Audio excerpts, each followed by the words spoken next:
ঠিকানা নাই।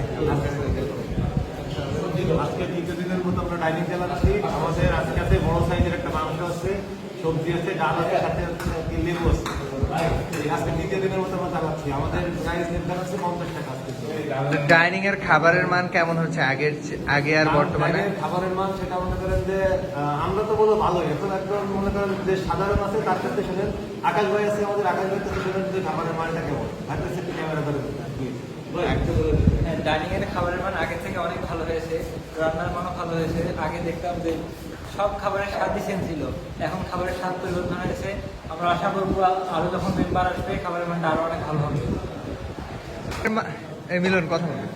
খাবারের মান নিয়ে আপনাদের আসলে মতামত আশা করতেছি। আপনারা তো আগেও খাবার খাইছেন, তো বর্তমানের খাবার খুবই ভালো। আর 2 দিন খাওয়ার পরে যে এরকম একটা আমরা খাবার পাবো, এটা আসলে অকল্পনীয় আমরা ভাবতে পারতেছি না। এত স্বাধীনতা হয়, স্বাধীনতায় ভরপুর হয়ে গেছে। ধন্যবাদ। খাই পরে কত